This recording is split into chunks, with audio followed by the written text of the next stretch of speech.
Nous allons lire d'abord dans 2 Rois, chapitre 1er. 2 Rois, chapitre 1er. À partir du premier verset jusqu'au 2 Rois, chapitre 1, verset 1 à 15. 2 Rois 1, 10 à 15.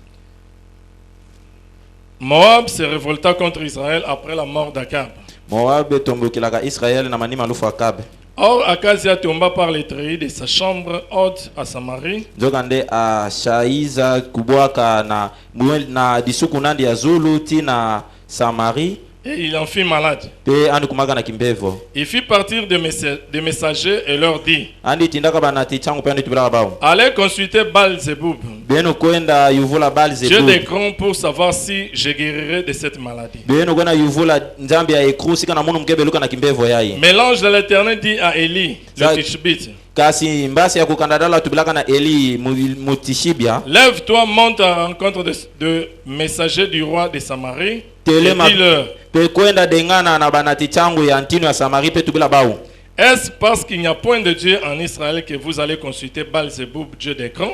Est-ce que samuna nzambi kele vena Israël ndeben ben mekona yuvula Beelzebul nzambi ya Ekron? C'est pourquoi ainsi parle l'Éternel. Na yauna metuba ya kukandadala. Tu ne descendras pas du lit sur lequel tu es monté, ngenge ke bika daka fe fuli na ngenge me monter, car tu mourras. sa mungenge ke fula vana. Et Élie s'en alla. Pe Eli kwendaka. Le messager retournèrent auprès d'Akazia et leur dit, il leur dit, Pe banati changu futukaka na penepene ya kazi ya pe batubilaka ndi. Akazia, c'est bon. Akaza tubilaka bao. Pourquoi revenez-vous? Samuna ni be me futuke. Il lui répondit: Aba futulaka ndi. Un homme est monté à notre rencontre et nous a dit: allez retourner vers le roi qui vous a envoyé. Mutumosi kuzaka dengana betu pani tubaka beno futuka beno kona kutana na ntino beno. Et dites-lui ainsi parle l'Éternel. Pe beno tubilandi ya metuba ya kukandadala. Parce qu'il n'y a point de Dieu en Israël parce qu'il n'y a point de Dieu en Israël que tu envoies consulter Baal-Zébub, Dieu d'Écron.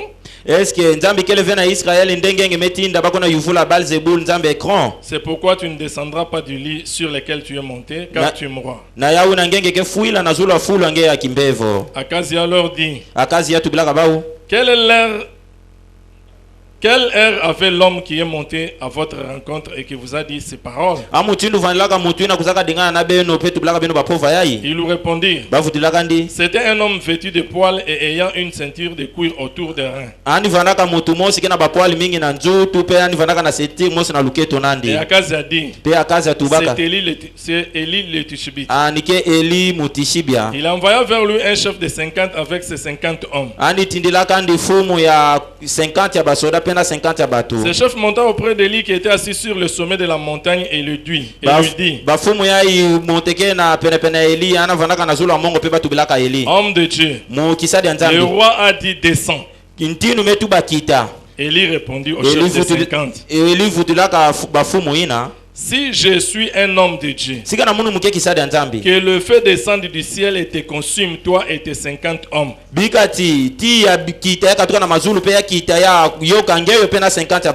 le feu descendu du ciel et le consumant, lui et ses 50 hommes. Akazia envoya de nouveau vers lui un autre chef de 50 avec ses 50 hommes. Ce chef prit la parole et dit à Élie: homme de Dieu, ainsi a dit le roi, hâte-toi de descendre.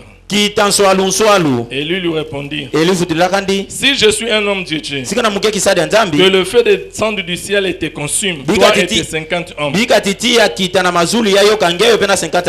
le feu de Dieu descendu du ciel et le consume, lui et ses 50 hommes.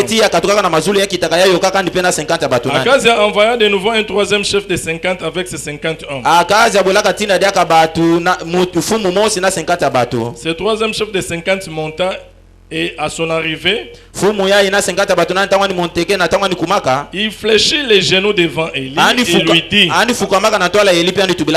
suppliant: homme de Dieu, que ma vie, je te prie, que la vie de ces 50 hommes, tes serviteurs, soit précieuse à tes yeux.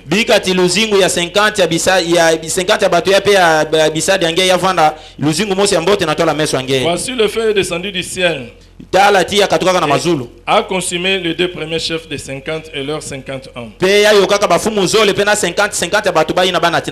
maintenant que ma vie soit précieuse à tes yeux, l'ange de l'Éternel dit à Élie, descends avec lui. N'aie aucune crainte de lui. Élie se leva et descendit avec lui vers le roi. Prions le Seigneur. Notre Père et notre Dieu, au nom du Seigneur Jésus-Christ, nous avons ainsi prié et demandé. Amen. Amen. Veuillez vous asseoir s'il vous plaît. Alors que vous êtes assis, nous allons ajouter une deuxième écriture. Toujours dans 2 Rois chapitre 5, verset 10 à 14. 17 à 14. Élisée lui fit dire par un messager, Élisée va et lave-toi 7 fois dans le Jourdain. Ta chair deviendra saine et tu seras pur. Naaman fut irrité et il s'en alla en disant, voici, je me disais, il sortira vers moi, il se présentera lui-même, il invoquera le nom de l'Éternel son Dieu, il agitera sa main sur place et guérira le leurre. Le fils de Damas, l'Albanan et le Parpar ne valent-ils pas mieux que toutes ces eaux d'Israël?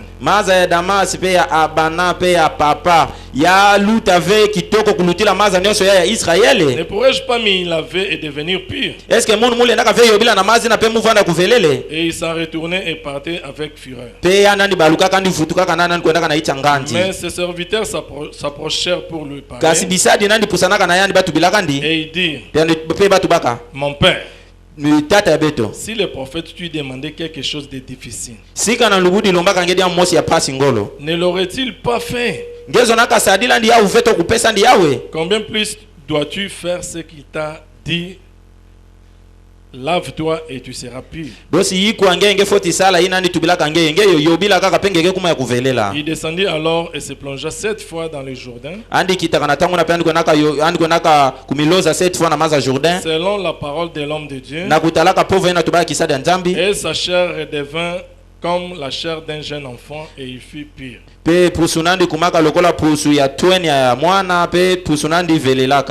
Que Dieu ajoute la bénédiction à la lecture de ça. Nous sommes en train de parler sur le respect. Moi j'ai des difficultés de reprendre ce que j'ai déjà parlé. Pour vous les Dominicains, prenez-nous là où nous sommes, allons-y de l'avant. Aujourd'hui, mon sous-thème c'est une bonne attitude envers Dieu. Ses serviteurs et son église. Une bonne attitude envers Dieu. Ses serviteurs et son église. Amène Dieu à honorer sa promesse. Avant d'entrer là-bas, je vais terminer le point que j'avais laissé le vendredi.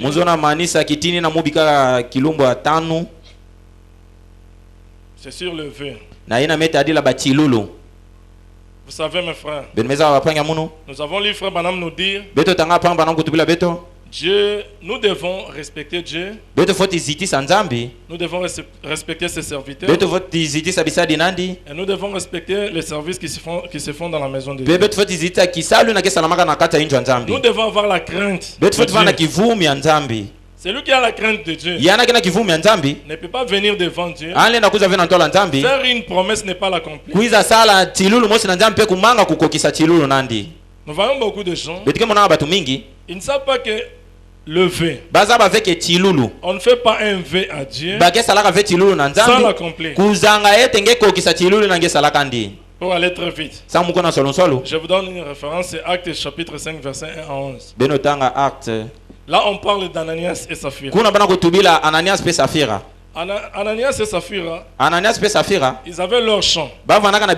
C'était leur champ à eux-mêmes.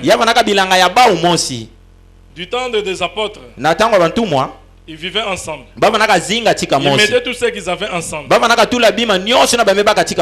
Il n'y avait pas de veste de trésor et de veste de trésor. Si tu as l'argent, tu viens, tu donnes aux apôtres. Et ils achètent des choses. Ils distribuent. Alors Ananias et Saphira, ils ont décidé dans leur cœur. Eux-mêmes. Ce n'était pas Dieu qui les avait envoyés. Ce n'était pas Pierre, ce n'était pas eux-mêmes. Ils avaient décidé dans leur cœur. Dieu, si tu nous donnais un client, nous allons prendre tout. Nous allons remettre. Dieu a accompli leur fin. Ils ont vendu leur champ. Le moment maintenant d'amener ce qu'ils avaient promis dans la maison de Dieu, le diable est venu l'inculquer autre chose. Je peux me supposer. Ananias est venu avec tout l'argent. Chérie Saphira, nous avons vendu. Saphira pouvait dire à Ananias, Dieu a béni. Mais toi tu es toujours, c'est l'église toujours. L'église toujours. Mais on nous avait dit, c'est lui qui ne prend pas soin des siens. Oh, chérie, fais quelque chose pour nous. Si tu donnais tout là, mais comment on va vivre? Faisons ceci. Divisons ça par deux. Gardons une partie. Allons donner une partie. Ananias est venu devant Pierre. Pierre ne savait rien. Parce que ce n'est pas Pierre qui avait dit à Ananias, va vendre ton champ et viens donner l'argent. Il est venu. Oh, pasteur Pierre. Dieu bénisse. Ah, Dieu a béni. Votre prière. Oh, j'ai vendu le champ. Voilà ce. Sur le champ, le Saint-Esprit est descendu. Il a demandé à Ananias, pourquoi Satan a mis une telle idée dans ton cœur pour venir tromper Dieu? Est-ce qu'Ananias il était devant Dieu ou il était devant Pierre? Ananias était devant Pierre. Pierre lui dit, pourquoi le diable a mis une telle idée dans ton cœur pour venir tromper Dieu? Sur le champ, il est tombé, il est décédé, il est mort. On a demandé aux jeunes qui étaient là, va l'ensevelir. Et sa femme, quelques minutes après, il arrive. Pasteur, Shalom. Pierre regarde. Il s'était déjà convenu. C'est pourquoi mes soeurs, si vous voyez que votre mari, ce qu'il fait, c'est pas la parole, là, n'acceptez pas. Pasteur Pierre. Chérie Azalakio. Oui. Oteka kibilang. Ubeno tekaka bilanga beno. Oui. Oyinga betu tekaka. Yaona mekuza landa ni mbango. Yope. Yope nketo. Samuna nini satana? Ametula ngindo ya muyimbi plan nakata ntima ngeyo. Samu ngekuza vuna nzambi. Mobali na yo. Bakala nge. Ozomona makulu ngemona makulu ya ike awa mebikana awa. Bameka tukuza nata na batona bakala. Bameka tuka bameko zikandi. Sur les champs. Na mbala mosi kaka. Yandi pe amekubwa, amekufua. Vous pouvez voir comme si c'était un petit problème. Mais ce petit problème là a causé la mort de deux personnes. Quand vous venez ici, vous devez respecter Dieu. Il y a beaucoup de gens. C'est nous qui faisons les listes de contributions. Vous avez donné le nom. Beno pesaka bakumbu na beno mosi. Les autres, ils n'avaient pas donné de nom. Ah, ba pesaka baba kumbu Le ve. pasteur Mvungi mekuiza tout le monde doit donner le nom. Mutu nyoso fati pesa kumbu nandi. On a marché avec les cahiers. Beto tambulaka na kaye awa. Mais demandez-vous. Kasi beno kumiyuvula. Vous faites comme ça pourquoi? Beno benike salaka pina samu na nini? Tu promets à Dieu. Ngeme pesa chiru na nzambi. Tu ne donnes pas. Kasi nge pesa ngeve. On ne joue pas avec le V. Bake se kanaka vena chilulu. Il y a d'autres. Quand on prêche, lui-même, il sent le poids dans son cœur. Je dois faire quelque chose. Après un moment, il Seigneur, t'as commis chômeur et commis 3 ans. En tout cas, si tu me donnais un travail, si tu me donnais un travail, tout le premier salaire, je viendrai donner ça. Il arrive là. Le salaire, $3,000. Ah, $3,000. Kilocataire, kilocataire ya même monta mupasi mingi. Moteka sumba tete lupango. Mufati sumba tete play.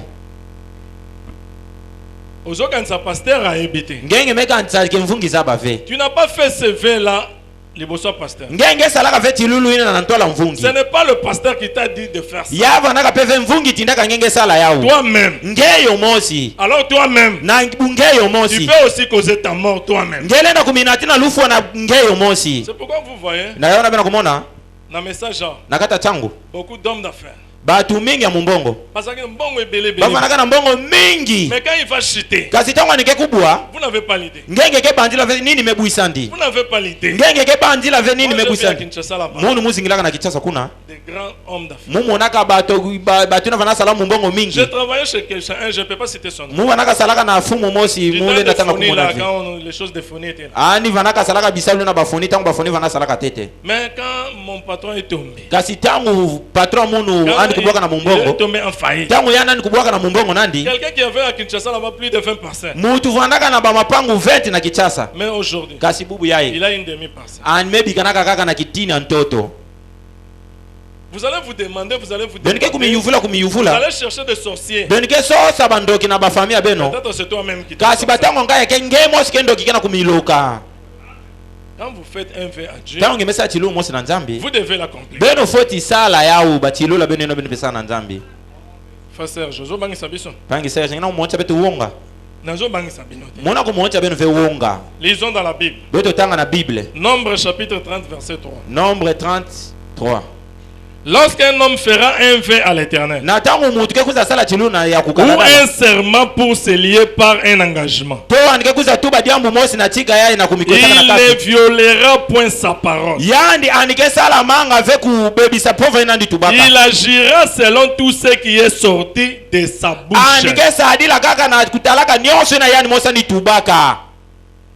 C'est pourquoi ceux qui faut se précipiter pour hier, je disais aux jeunes gens qui étaient au chantier. Ils avaient vu comment on est en train de mettre les staffs à la chaîne.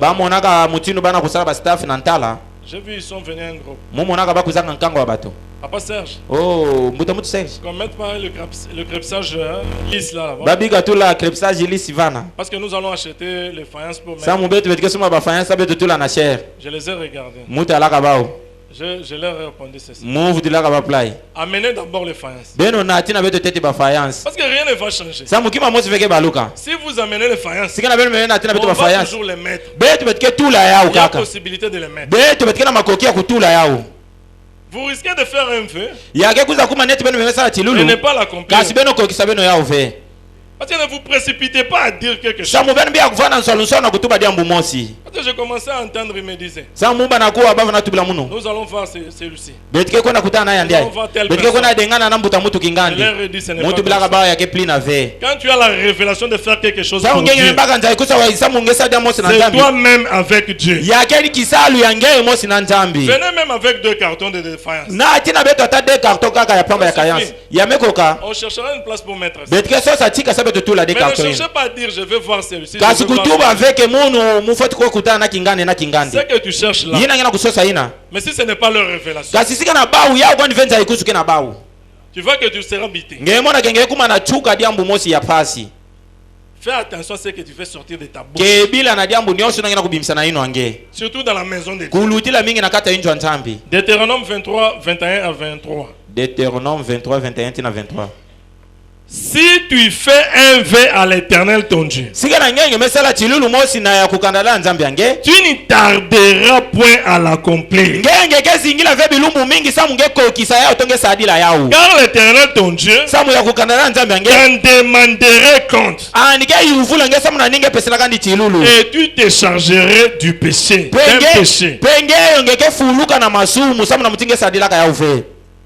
Donc promettre à Dieu ne pas l'accomplir, c'est un péché. Ne nous habituons pas. Tu donnes les noms. Tu ne peux. Sache que tu t'es chargé d'un péché. Amen. Je sais que c'est la parole. Troisième écriture pour bien clouer. Ecclésiaste chapitre 5 verset 1. Ecclésiaste 5, 1. Ne te presse pas d'ouvrir la bouche et que ton cœur ne se hâte pas d'exprimer une parole devant Dieu, car Dieu est au ciel et toi sur la terre. Que tes paroles soient donc peu nombreuses. Papa, comment on a fait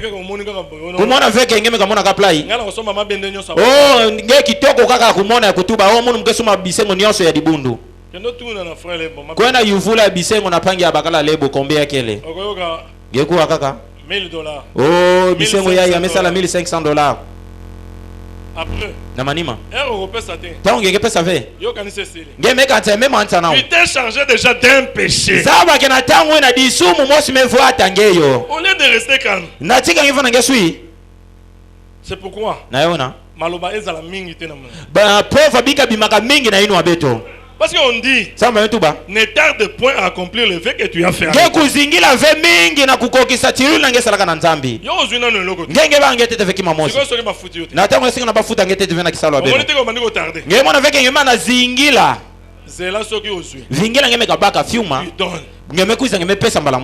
Je vois le cœur.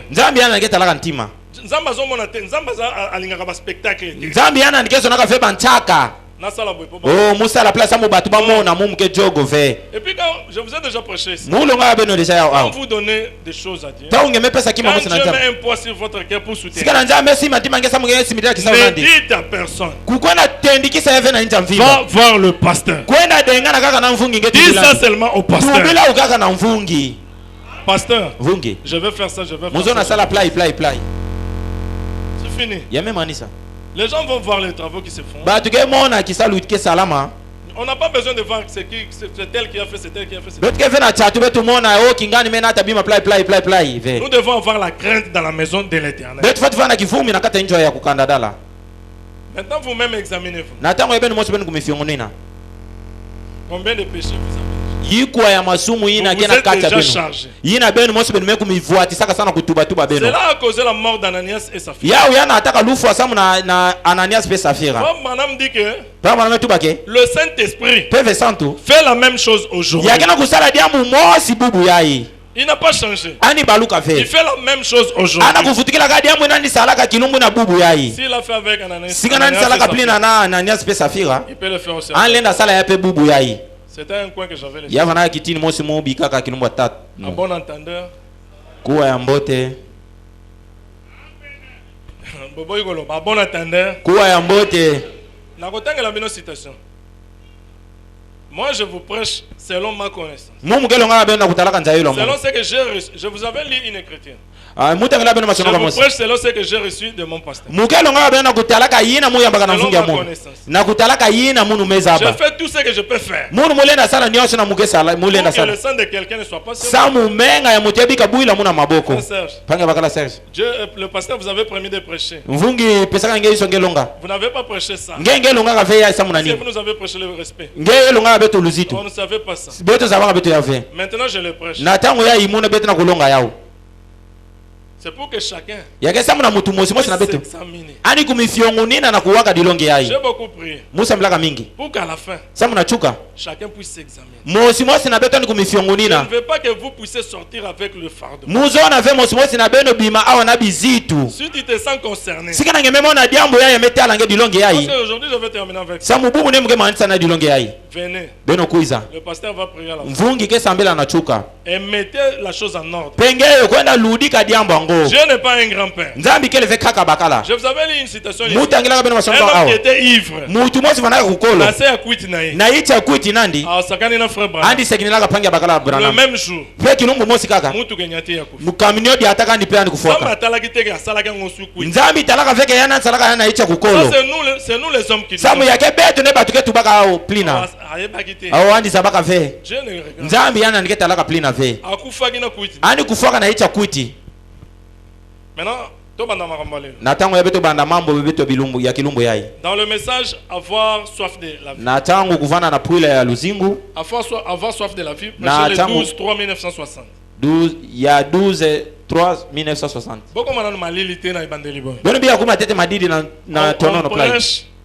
Pour que bon mon place erreur ezali, vous corrigez. Betke longa kasambe no mona banzimba la beno pebe beno ludika yawo. Bobandi malili. Beno me banda madidi na tonono place na ni. Mungu mugeza na tamu na kulonga. Beto kwenda nzila mosi.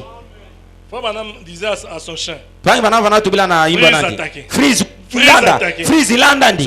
Freeze attaqué. Sika bana tubila freeze Landa ndi. Abana ko banga lisusu mu fête. Alwana ka banga dia ka fe mu fête. Amen na bino. Ba amen na beno ina. Ezaneti gasoil na moto. Yake lokola essence na kati ya camion. Bole matesi. Beno bika vonga na tango yayi. Awa kutu na tete. Awa kutu muba na tete fi kulonga. Avant soif de la vie. Kuvana pula luzingo. Paragraphe 144. Paragraphe 144. Jusqu'à 146. Ti na 146. Bien des fois j'ai observé les loups. Bambala mingi mu talaka mbote imbo ina finda. Diacre Léon nous avait déjà lu cette. Diacre Léon longa ka beto na dilongi yayi. J'ai tiré ça de ses prédications. Muba kaka ya na dilongi nandi. Bien des fois. Bambala mingi. J'ai observé les loups poursuivant la biche. Mu talaka mbote imbo finda kunana kana nkai. S'il peut trouver une petite biche là toute seule. Sika na yana lena kutana nkai ya fioti yani mosi. C'est de cela qu'il va s'occuper. Il y a là une leçon. S'il peut trouver une biche éloignée du troupeau, alors c'est ce que le diable cherche à faire. Ainsi pour vous jeunes filles, il veut que vous sortiez avec un garçon qui n'est pas un chrétien. Pour vous jeunes garçons, il veut que vous sortiez avec une petite Jézabel maquillée qui n'est pas une chrétienne.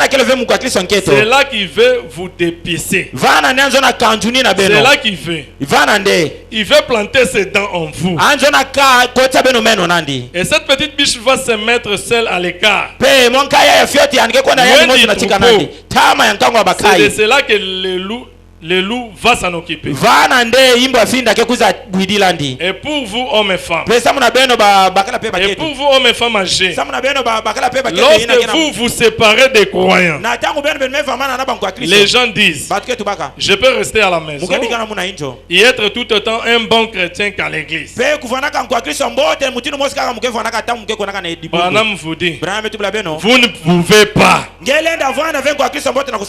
La Bible dit, n'abandonnons pas notre assemblée. D'autant plus que nous voyons les temps s'approcher. Je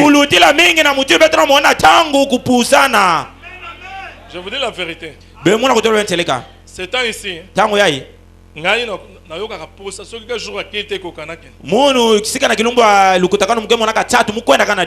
temps où nous devons emmagasiner la parole, c'est maintenant.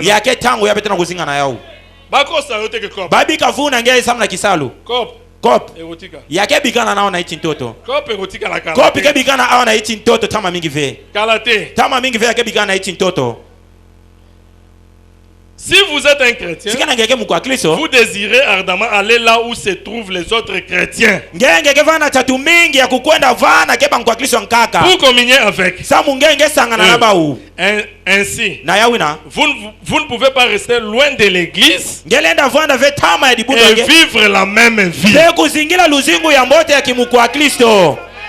Vous ne pouvez pas rester loin de l'église et vivre la même vie. Vous ne pouvez pas faire cela. Parce que c'est comme de dire j'ai faim, je n'irai pas à la table. Seulement je ne vais pas manger. Seulement je ne vais pas le faire. Voyez? Vous devez aller vous nourrir de la parole de Dieu et communier les uns avec les autres. Nous avons maintenant besoin les uns des autres plus que jamais. Na minute natango yai ngana komi na posa mama Gode munu mekuma vana tatu vana mama Gode anfati vana tatu Esther akoma na posa ya Jean Esther anfati vana tatu mingi vana tanga musina natango yai kokende musika te kukwenda tama ve kulikuwa pe problème te na muninga kukwenda sasa ve muninga ngepedi ambo nous avons besoin betke na tatu d'être l'un à côté de l'autre beto vanda pene mosi pe muninga. Lorsque vous vous séparez des autres, en vous faisant un peu remarquer, vous ne voulez pas vous associer avec les autres parce qu'ils ne croient pas ceci. Vous ne voulez pas vous associer aux autres parce qu'ils croient ceci et vous ne voulez pas vous associer à cela. Vous êtes sur un terrain dangereux. À ce moment-là, vous êtes sur un terrain dangereux. En vous éloignant de l'église. C'est pourquoi papa, maman.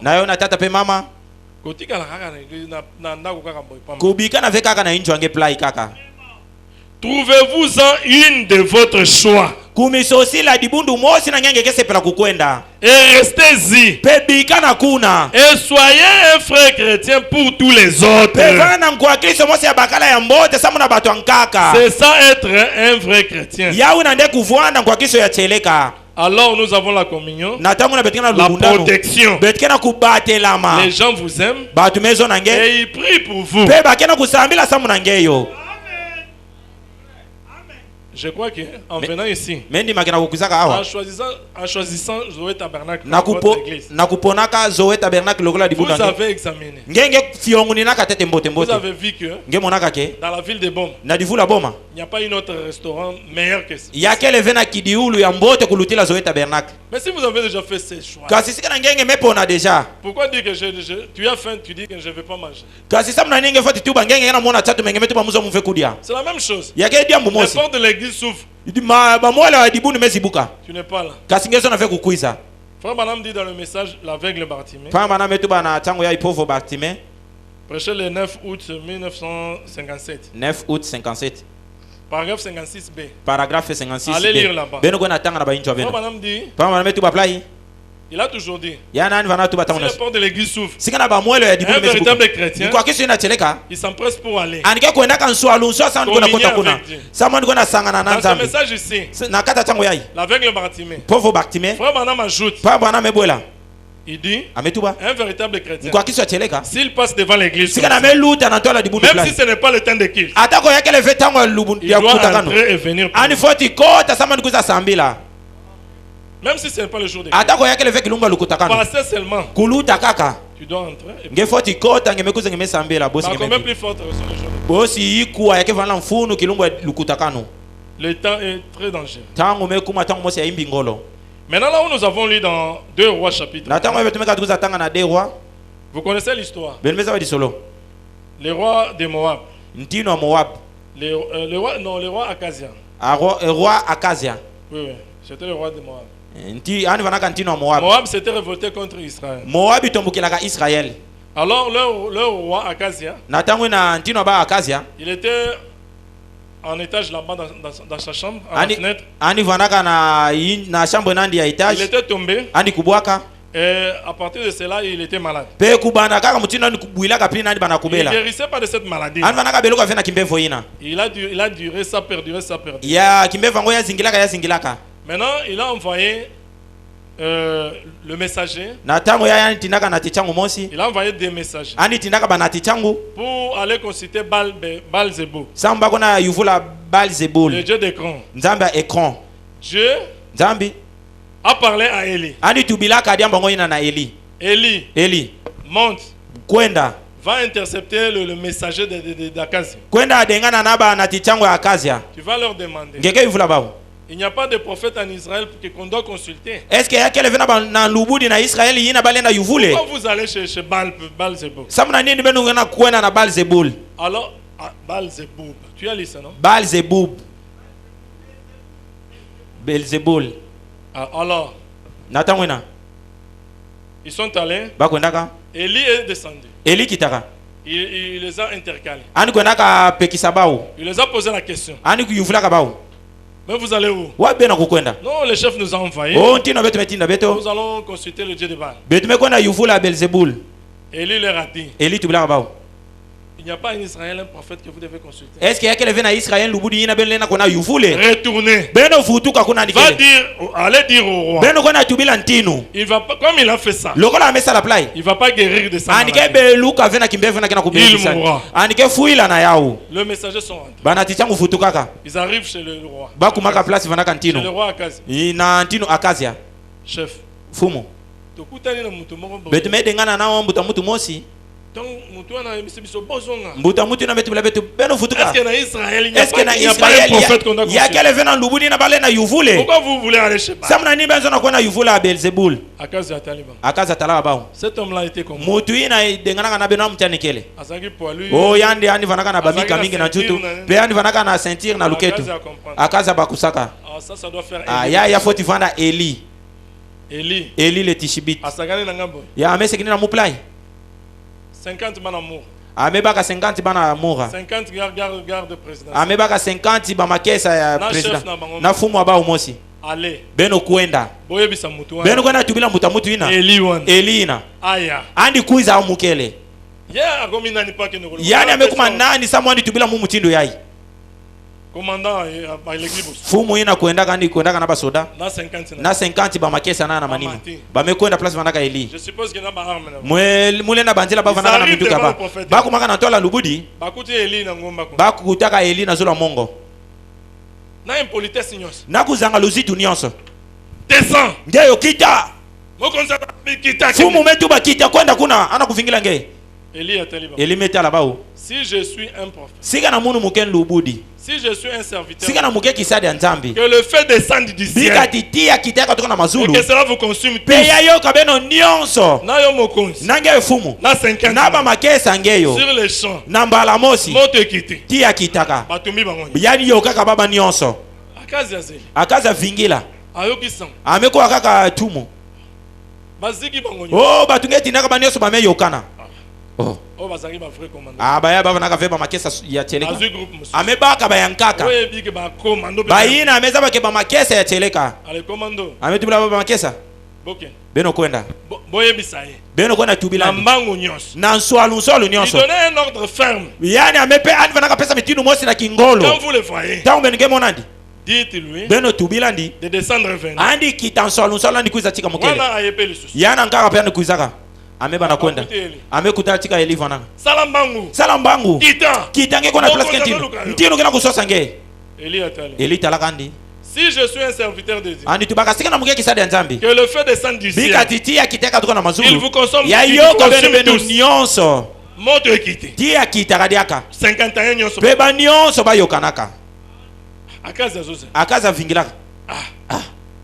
Baziki. Bamebola zika diaka. Bamebola yokana diaka ba nyonso. Ah muke fonga veti nani batu. Yonde na chela ka motem. Ngende muke chela ka ntima. Général Mayele. Général Mayele. Zo 50 ou pinza ba. Baka 50 ya ba makese na ngemeza ba mboto. Kwenda budina mu mutu wena. Troisième. Ba ina ya tatu. Lui quand il est arrivé devant. Yandi tangwa ni kumaka na ntwala Eli. Son attitude. Mbelo nandi. Était différente de deux premiers. Yava naka ya kusosona na nkangu zoli na bati kwenda katete ya tete. Bien que son chef lui avait envoyé. Yandi atako fumu nandi tindaka ndi. Il n'est pas parti avec l'impolitesse. Kasani kwenda kafena kuzanga luzitu. Il est arrivé. Andi kwenda kani era kumaka. Ya tete andi fuka maka tete. Na luzitu. Melo mangele mfo fumu. Muzona luzingo munu. Na luzingo batu muya imenata. Yavana mfunu na tola meso ngeyo. Eske ngengele nda kitavesa ngeko na dengana fumu kena kusosa nge. moyen Eli a l'obalisou que le feu descend du ciel. Munatika Eli bola tu badam tia katona mazulu ya kita. Qu'est-ce qui a fait ça? Nini salaka plina. Son attitude. Ya vanaka mbelo ina vanaka na yao natwala Eli. Devant Eli. Natwala Eli. Nzamba ebise Eli. Nzambi tubulaka Eli. Obanga te. Ngeke kumona veonga. Kita kwenda na banjira mosi. Kwenda na banjira mosi. Vous allez remarquer. Benike mona. Que le même Eli. Eli mosina. Il a eu deux attitudes différentes. Il a eu deux attitudes différentes devant eux. Ani vanaka na bambelo muzole kusasana na tala bao. Il a agi de deux manières. Ani salaka na mutinu mosi izole. Avec les deux premiers. Ya batuina izole ya tete kusaka. Il a réclamé le feu. Ani lomilaka bati ya yoka bao. Le feu les a consumés tous. Beti ya yoka kabao. Avec le troisième. Na ya tatu. Il n'a pas fait ça. Ani salaka fait plina. Pourquoi? Samu na salaka parce plina. Que le troisième. Samu ya na tatu. Avait beaucoup de respect. Ani vanaka na luzitu mingi na tola nani. Ani zabaka ke. Bien que celui qui m'envoie, c'est mon chef. Mais celui à qui il m'envoie, celui-là, c'est un homme de Dieu. C'est un serviteur de Dieu. Je dois aller avec beaucoup de respect.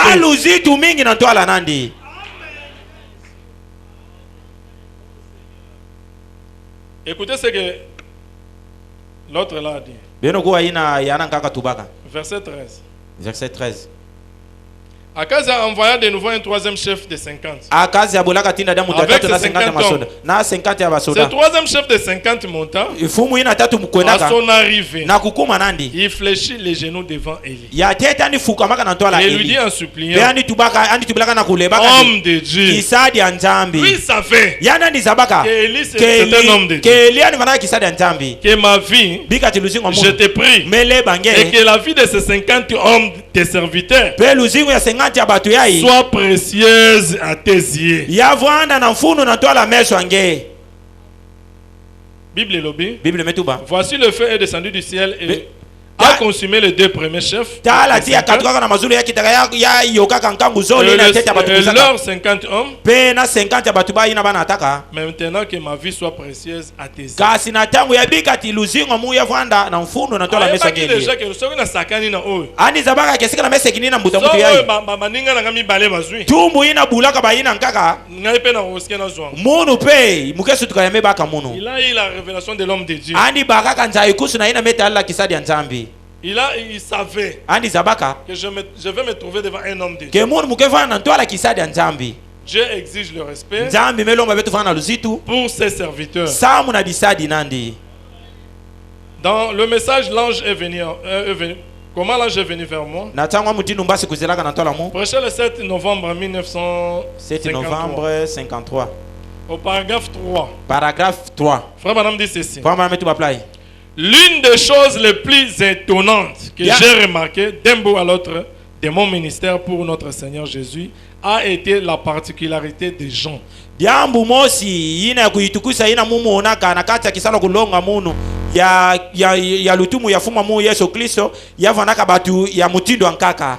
Et l'étude de la vie humaine pe kulonguka luzinga mutu est l'une des choses les plus glorieuses qu'une personne puisse faire. Observez la nature des gens. Et dans les différentes parties des nations et du monde où vous allez, vous voyez qu'il y a des différences. Il y a des différences d'attitude. Et les gens adoptent vis-à-vis de Christ, vis-à-vis de son service, vis-à-vis de ses serviteurs et vis-à-vis de l'adoration.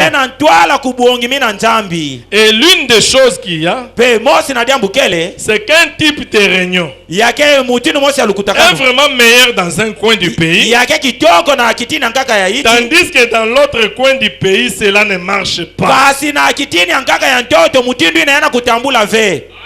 Il y a trois attitudes. L'attitude envers Dieu et sa parole. L'attitude envers les serviteurs de Dieu. Et l'attitude envers l'église. Trois attitudes. Quand vous allez quelque part, prenons l'exemple de Zoé Tabernacle. Vous arrivez à Zoé Debo. Vous allez trouver que les choses marchent. Vous allez quelque part là-bas.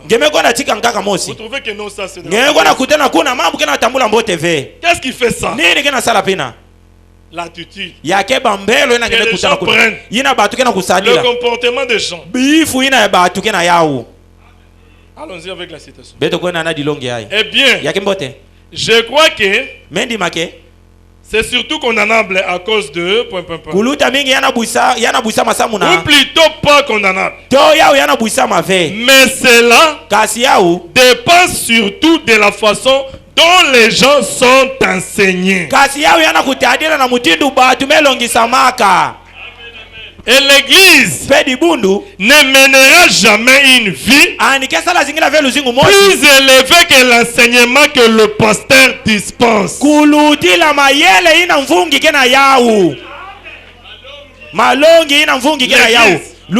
mènera jamais une vie plus élevée que les enseignements que le pasteur donne.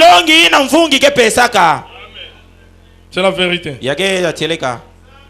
Vous savez, c'est pourquoi je vous dis, maintenant une vie qui va refléter cette église ici.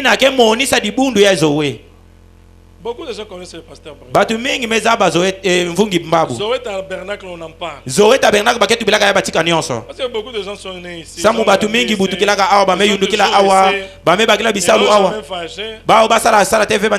sommes une grande église.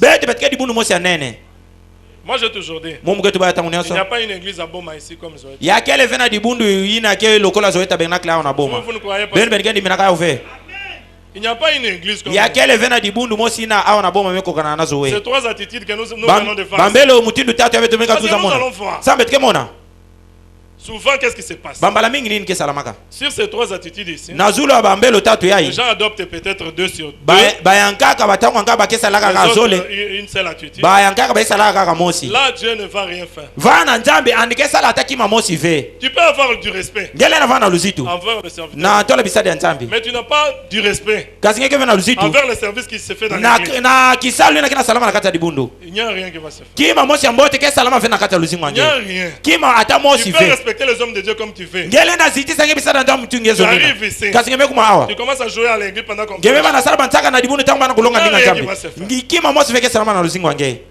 c'est pourquoi Frère Branham nous a dit, cela dépend de l'enseignement que le pasteur donne. Si le pasteur vous demande de respecter toutes ces trois attitudes ici, là vous allez voir que les choses vont marcher. Si vous allez en église, les gens qui sont sérieux à l'église, ils sont vraiment très sérieux, mais ils respectent pas les hommes de Dieu. Parce qu'ils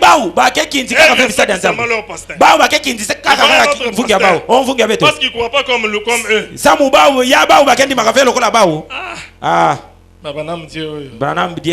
J'ai toujours dit aux gens avec qui nous travaillons au chantier du pasteur, ils sont témoins. Un jour le pasteur était venu, quand il avait encore l'ancienne Jeep là. Kilumu mosi mvungi kuizaka tangu nivana tena tumabilu na tama. Jeep na yeka ngamina mapotopoto. Kamino nandi kangamaka na potopoto. Juste devant l'entrée là. Kaka na Ntwala. De leur avenue là. Na Ntwala avenue abao san kwena injona na utungisa. Le pasteur je crois était avec Mama Solange. Mvungi yale na vana nivana kana nketo nani Mama Solange. Jeep nandi kangamaka na potopoto. Un frère de Papa Yombe. Pangi mosi abakala ya dibundo Papa Yombe. Parce que leur église est à côté. Samu dibundo bake pene. Il passait là. Anvana luta. Il regarde. Ametala. Le pasteur. Il a couru très vite. Pasteur Bruno et tout le monde qui était là-bas, même leur pasteur, à côté de ça, pasteur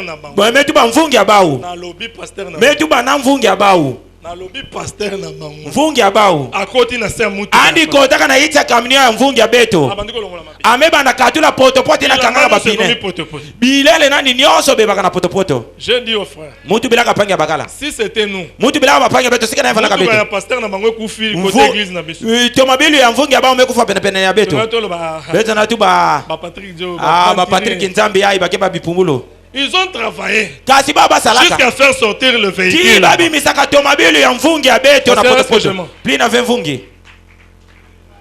Ils ont travaillé jusqu'à ce que le véhicule sorte.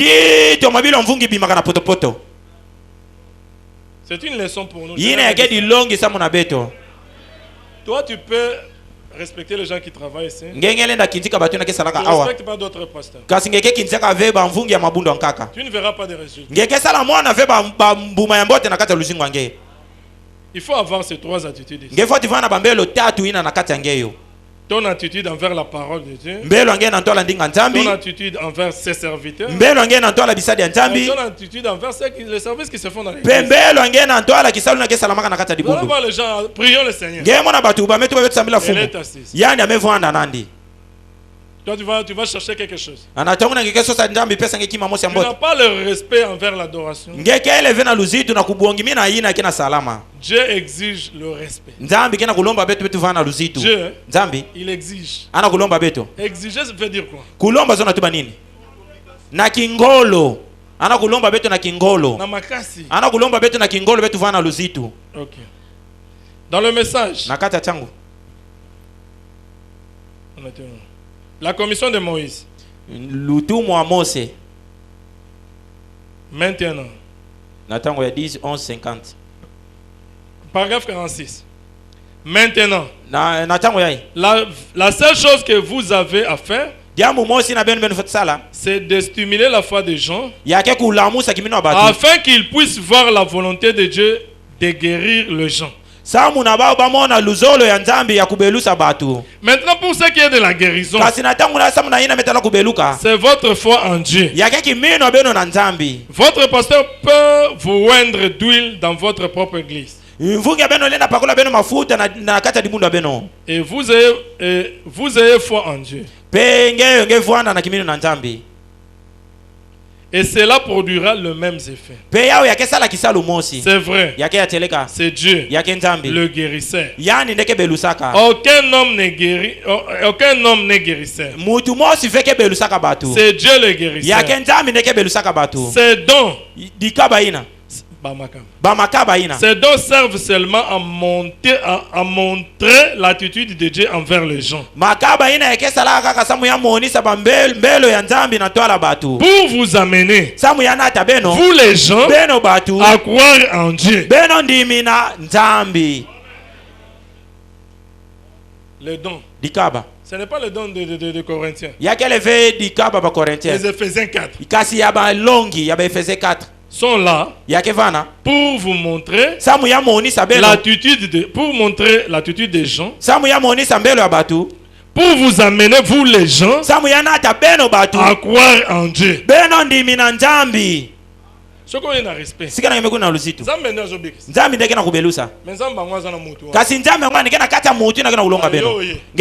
Pasteur,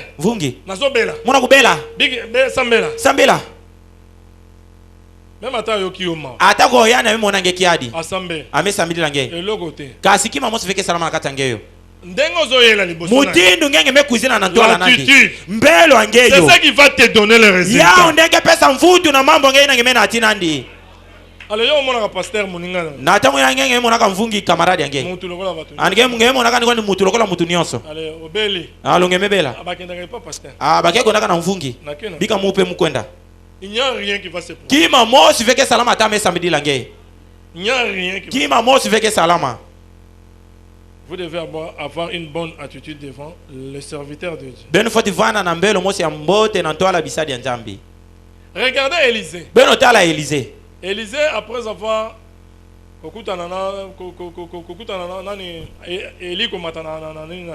Élisée na manima kumona Eli kumonte na dikalo. Élisée a reçu la double portion. Élisée bagaka manguvu na mtindo zole. Il commençait à retourner. Ani bana kufutuka. Avant que lorsqu'il partait d'abord en aller. Na tangu bava naka kwenda te ba na Eli. Il était avec Élisée. Ani vanaka na Eli. Ils se sont trouvés devant un obstacle. Ba kumaka na tola kikakulu mosi. C'était le Jourdain. Ya vanaka maza Jourdain.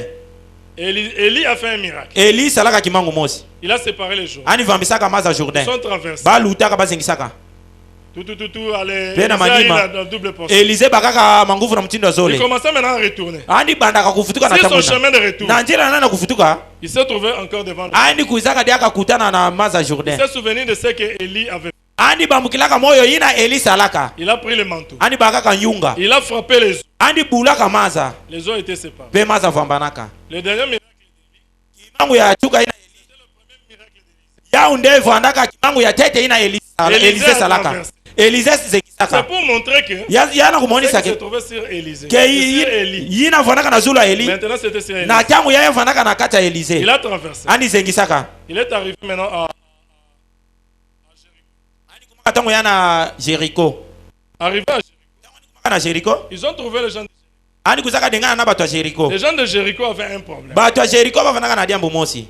Il avait quel problème? Bavanaka na diambo nini? Les eaux étaient devenues en mer. Maza kumaka ndudi mazi na bavanaka kunwa. Les eaux de Jéricho étaient devenues en mer. Maza nyoso vanaka na divula Jéricho ya kumaka ndudi. Mais les gens de Jéricho. Kasi batu Jéricho. Oh, il beaucoup.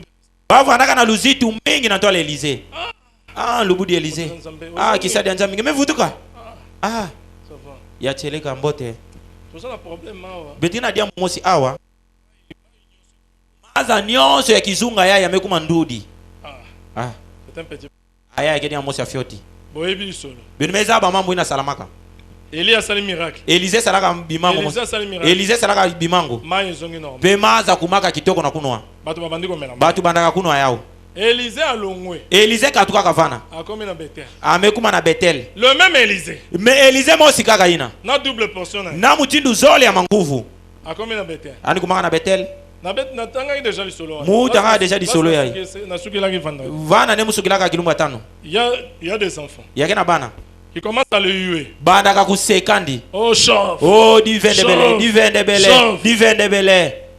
Le même Élysée. Élysée mosi ina. A maudit ses enfants. Ayandi peka kasingaka bana ina. Et les deux ours se sont sortis. Pe ba imba zole afina bimaka. Ils ont bouffé 42 enfants. Ya kudiaka 42 ya bana. Vous allez remarquer. Benike mona. Que Élysée a eu deux comportements. Ani vanaka na bambelo mutindu zole. Là-bas il a donné la vie. Kuna ni pesaka luzingu. Et de l'autre côté il a donné la mort. Petika ngaka ni pesaka lufwa. Le même Élysée. Mutu mosi kaka. Avec le Saint-Esprit. Na peve santu na kati nandi.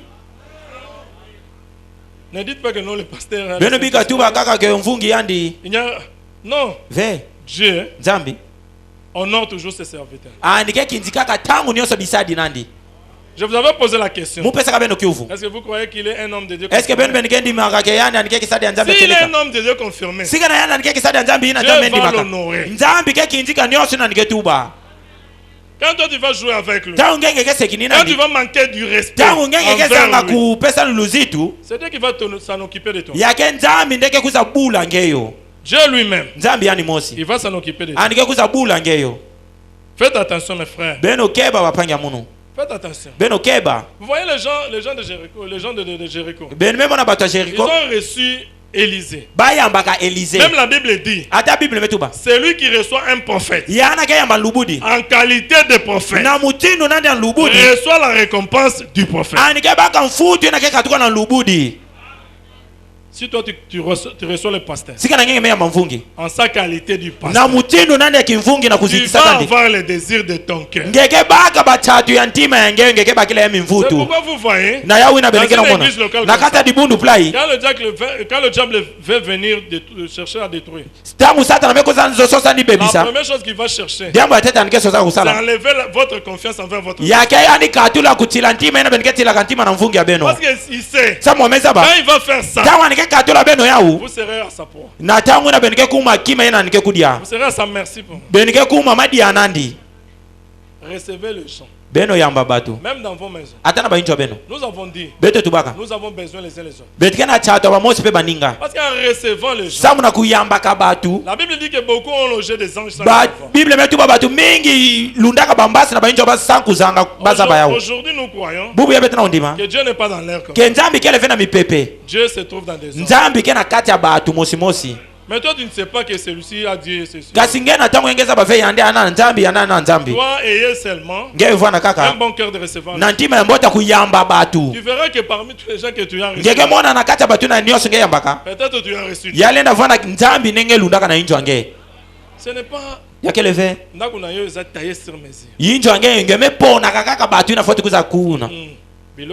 donc biloko koki. Donc ceux qui madi akele dia kafia kupesa ni madi aina ngeke bakela maka ya beno kaka ya injo mumu ketu bila ata unyoso na ketu muno pesa mzenza ata madi aina ngeti la kamuno singa na yangaka ya kupesa mtu keleve pesa ni ata madi aina ngeti la kamuno. Mais si c'était Dieu qui a faim. Singa na yeva na kanjambi kuzaka lokola nzenza ana chatu. Maintenant toi tu as gardé la nourriture. Na tangu yange ngememanga pesa ngemelundi la kaka muno. Na kolengo esale lokote. Mumu ke kudia yake kesala mu ataki mamo sive. Soki nzamba aliaka. Kasi singa na nzenza ina vanaka na njambi kudiaka yao. C'est pourquoi na yawina soko mone pa na yo batu bayaka te ngeme kamona na injo nge batu ke kuzaka ve créer ata ba invitation so sa ata ba invitation nge bengisa batu bakuiza na système ezate que na mayele kukusala venge mesa cha fete ya kele veke ngeme kuza ngeme to bazoya mvima beno kuiza na injo pa soko mekelo kwa ngo ya ngeme kameka dia mbwena oko sentir ngeke memuka to bimia obiso nyonso ngemo na kabetu mebi mabetu nyonso fete inde na injo nge fete ya kena mutu mosi veke maangu kwa na fete awa mais ala na système kasi vwana na mayele mosi otalika kambo ngemetala pangi bakala yai tu pangi yai tala pangi lobi bazi tukutana na ndako beto dengana na injo muno déjà yo sali signe na madame déjà ngenge metu bila nketo angeyo frère mi bale ba ke bapangi zola bakala ke kuiza awa ngeyo lamba kilumba ngaka okeye ba msusu susu na système ngeme kona ngeme bola tubila dia ka bayankaka na mayele parce que y a des gens ça mo yekena batu ba mesani na batu msusu te ba ba mesa na tete vena batu ankaka autrefois je vous avais dit ba bilumba ngaka mutu bila beno awo nous sommes des diacres non bete betike ba diacre betike monaka yawo on ba frère oyo bazempe na possibilité ngeme na bapangi ina ke mona mbongo ba frère msusu bazokima bango bapangi ngaka ina ke vena mbongo mingi baketi inaka kukwenda pene ya bawo someone vana ya deploy omweke ya benga kaka sika na pangi ina kena mbongo mingi mebenga ndi mais soki yo mesani si kasi sika na ngenge memesinisa kubengisa ndi na injo nge ameza ba muno muke kwenda ka muno na injo nandi nandaka ve Laurent oh na injo pangi Laurent nakota oh muke kwenda ka muno na pete akozala à l'aise anike vana na kipwanja soki na likam sika na diambo akozala facilité okuta ve Laurent anike vana bu pete kukutana na pangi bakala Laurent yo ve Laurent nge pangi bakala Laurent bengisa ndi tete okozala boiti ya royauté nge kuvingila vani kuiza tete na buyandi mosi. Vous savez, tous ces derniers temps, avant que le pasteur appelle sa biso atteigne la biso makamasa de fête. Na ntoala mvungi tangila beto mambo na metala basale ya fête. Na bayaki déjà ba fête. Munu muvongaka déjà basale de fête. Na bayaki ba fête. Muvongilaka ba fête. Na bayaki ba fête ite pour na likambo mususu. Muvongaka ve ba fête sa muna diambo nkaka. J'avais remarqué. Sa mumonaka. Toutes les fêtes qui se fait à l'église. Ba fête nyose na kesa na maka na kata libundu. Betu kaka bakebengaka. Betu kaka bakebengaka. Il y a des frères ici. Kasi yekena bapanga ngaya bakala hawa na bakeke. Invité dans une fête. Bayandi babengisa ndi tete ve na fête mosi. Ata fête moko. Ata fête mosi babengisa ndi tete ve. Ba fête nyose kesa na maka hawa. Mona kaka betu monaka betike kabula ba invitation betu ndeke kabula ba invitation kaka batu ina kaka bao kaka bakebengisaka soko ozu bandi bilia filmer ngeme kabaka bandi na bili filmeke na mariage mutombo ba na makola mutombo soko ozu mariage ya matembe ngeme kabaka makola matembele bilungi na kaka fanaka na makola ina bao kaka dia kivana makola yai mema mususu kasi ba yankaka ina bako kende na fête ya nani bake kwenda na fête ya nani moi j'ai commencé à dire tambe tikeba na tuma beno pesa ba upebe invitation beno bana ubengisa bao ce sont nos frères bake bapanga beto le pasteur nous avait dit ici vungi tubula beto awa nous devons être unis beto foti vana na bumosi beto nyonso on ne doit pas avoir des camps ya big beto foti vana vena minkangu na kata dibundu ve non ve soko bino bato bozana ni beno ina kina mbongo beno pusana na ba ina ketina ka beno bazo manga bino bagena kumona beno wonga sabe na mbongo mingi na yao beno pusa na fika bao soki ya mono bandiko shalom ani mega mona ngema na pesa no shalom pange bagala pange bagala ina ngevana ka mbote moto mbuta na yeba kite muza ba avec pina ngevana laka muto sova ngana 30 jours pesi yani ne pesa mbongo transport kilumbu ina jour akukangama kilumbu anike kuma na pass anike kuiza nsolo na ngeyo c'est comme ça yake plina nde. Maintenant, on était où? Ici, j'aimerais votre... nous avons lu la commission de Moïse. Hein? Oui, déjà. Ok. On doit s'aimer, mes frères. Nous devons nous aimer les uns les autres. Maintenant, dans 2 Rois. 2 Rois chapitre 5. 2 Rois 5. Verset 1 à 11. 11. Nous avons lu 10 pour gagner du temps. C'est une histoire que vous connaissez tous. C'est l'histoire de Naaman. Naaman était un grand chef d'armée. Naaman vanaka fumu nene ya basoda ya basyrien. Il était tombé malade de lèpre. Andi banda kubela maladi ya Boaz. Il cherchait la guérison, il cherchait la guérison. Vanaka sosa kubeluka, vanaka sosa kubeluka. Naaman n'a pas trouvé la guérison. Naaman baka ave lubeluko. Il y avait une fille là qui vivait dans sa maison. Les gens d'abord la partie qu'on avait souhaité. 2 Rois chapitre 5 verset 1 à 11. 2 Rois 5 1. Naaman, chef de l'armée du roi de Syrie, jouissait de la faveur de son maître et d'une grande considération, car c'était par lui que l'Éternel avait délivré les Syriens. Donc il y a un vrai commando. Mais cet homme fort et vaillant était le prêt. Or les Syriens étaient sortis par troupes. Et ils avaient amené captive une petite fille du pays d'Israël, qui était au service de la femme de Naaman. Et elle a dit à sa maîtresse: oh, si mon Seigneur était auprès du prophète qui est à Samarie, le prophète le guérirait de sa lèpre. Naaman allait dire à son maître: la jeune fille du pays d'Israël a parlé de telle manière et de telle manière. Et le roi de Syrie dit: va, rends-toi à Samarie, et j'enverrai une lettre au roi d'Israël. Il partit prenant avec lui 10 talents d'argent, 6 000 cycles d'or et 10 vêtements de rechange. Il porta au roi d'Israël la lettre. Oui, il était dit: maintenant, quand cette lettre te sera parvenue, tu sauras que je t'envoie Naaman, mon serviteur, afin que tu les guérisses de cela. Après avoir lu la lettre, le roi d'Israël déchira ses vêtements et dit: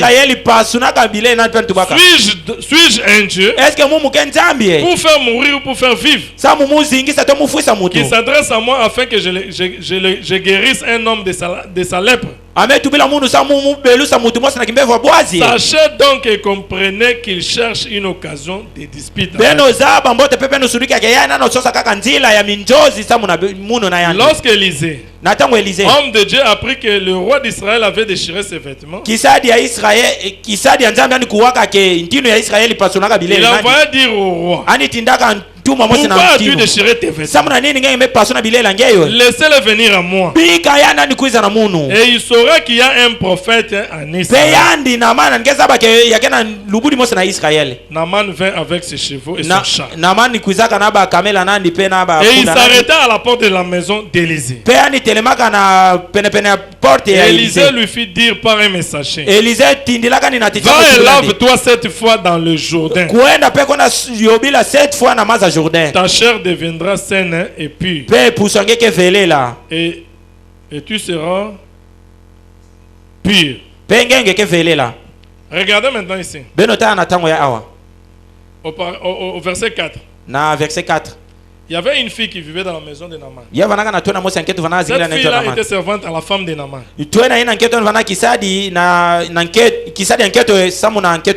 Cette fille-là connaissait la religion de ses pères. Là, j'attire l'attention des parents. Nos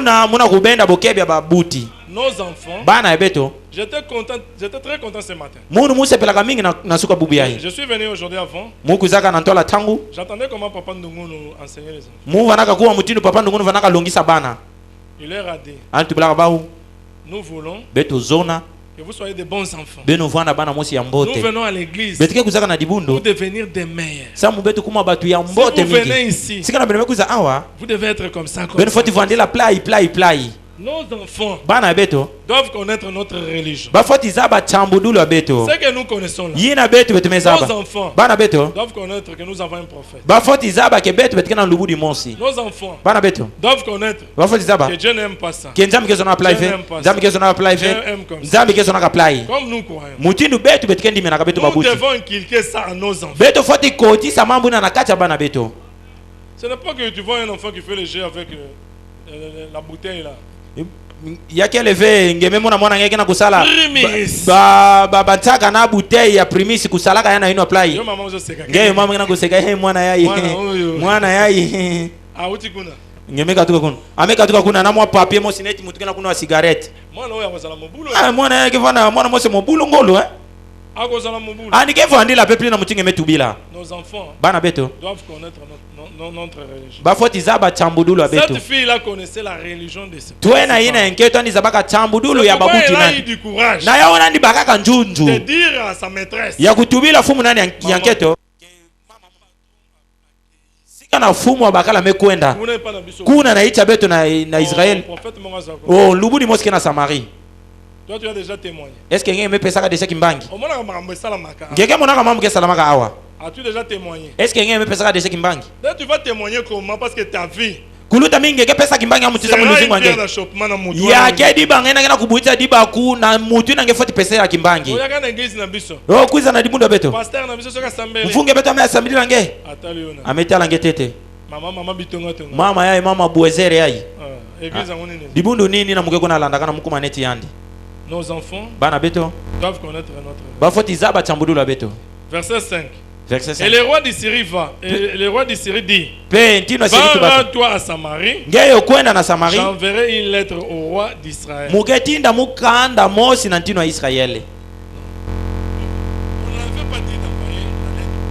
Batu bilaka nivani tina mukanda na ntino Israël. Quand cet enfant-là a parlé, na tamu moi tu na ina nketo tubaka. Il n'a pas parlé du roi d'Israël. Ani tubilaka ve na ina meta ala ntino Israël. Il a parlé du prophète. Ani tubaka na ina meta dila lubudi vanaka na Israël. Ya lokola zaki politicien. Yani lokola vanaka politicien. Atalia. Ametala. Nazo recommander pas muninga na. Muzo na lomba na muninga mufumo. Makambo ya muninga na yo politicien. Mambo ngoya ya kele ve muninga nge politicien. Makambo ya prophète. Mambo ngoya tala kaka lubudi. Mutakolongola hele.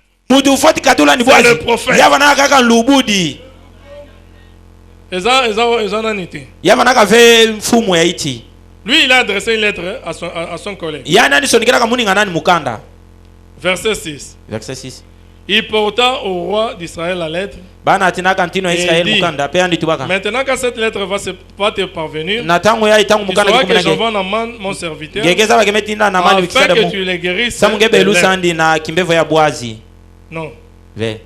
Le roi d'Israël n'avait pas de don pour guérir. Ntino ya Israël n'avait vede na dikaba sama ni belu sabatu. Yeah. Yandi. Peut-être zaki na mbongo akopesa batu. Yale na vanaka na fiuma ya kupesa batu. Mais le don de guérison. Kasi dikaba ya kubelusa. Ezalaki na prophète. Ya vandaka kaka na lubudi. C'est pourquoi il faut qu'on ait adresse bien. Il faut izaba mbote mbote place chika mutukele. Nge mundimi ya changu. Surtout mundimi ya Zoeta. Kulutila mingi mundimi ya Zoeta Bernard. Nge faut izaba. Adresse zawa. Adresse ke wapi place ke mutu ango. Samu nge baka lubeluko. Kokende bikende la te. Kukwenda kwani venge mekwenda kaka kipwanza plai. Adresse zale. Adresse ke le chika na nge faut kwenda. Nge meka kuma na chika ngo ina. Nge ke baka mvutu na mambo nge. Okoza la pena zoe a. Ngele na vana pena kata zoe awa. Mais oyebi na adresse te. Kasi nge saba nge fait adresse ya solution. Après avoir lu la lettre, le roi d'Israël déchira ses vêtements et dit: suis-je un Dieu pour mourir, pour faire mourir et pour faire vivre? Il s'adresse à moi afin que je guérisse un homme de sa lèpre.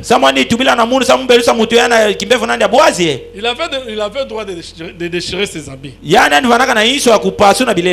Parce qu'il n'avait, lui, il n'a jamais exhorté quelqu'un. Exhortation ya pamba. Kusikimisa kaka mutu na kimino. Andi sala sala uteteve. Il n'a jamais prié pour quelqu'un. Andi sala ka samedi la teteve mutu. Yo tindeli. Kasi ngenge metindela ndi mbala mosi mutu. Oh tinda na man. Oh muzo na tindela nge na mani. Po guérir. Samu nge belu sana kimbevo bwazi. Atali bien. Ametela mbote. To sala na bango problème. Betike vana kana ba uba mambo betike uzana mbote ve. Ya kele ve dilwa kona kubaka. Ngai. Samu na munu. Ukoloni na samu na. Munu kilumu nini mebelu saka mutu. ata kutu kulonga kone ya pamba expliquer mutu kusudikisa mutu mambo ya kilumbu nini amemonaka muku sala yao kasi nini na mekuizila na samani tina mungu ya yake kwani kumeka musa betu kota na mvita il avait droit yana nvanaka na iswa ya kupasula bidele wana monani vraiment que prophète sa muvana ni monaka na tango hii kentinu ina sina na kusosila ni mambo. Verset 8. Verset 8.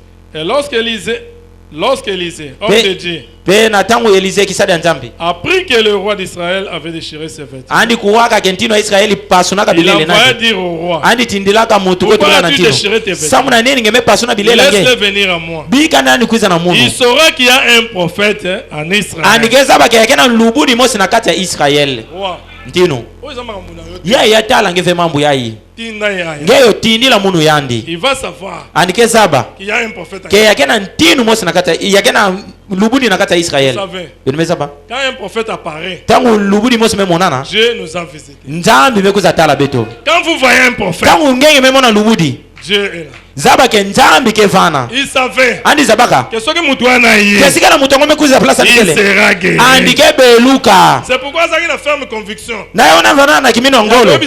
Ya kutubila kimino. Tika na kuiza na munu. Sautons directement. Naman fut irrité.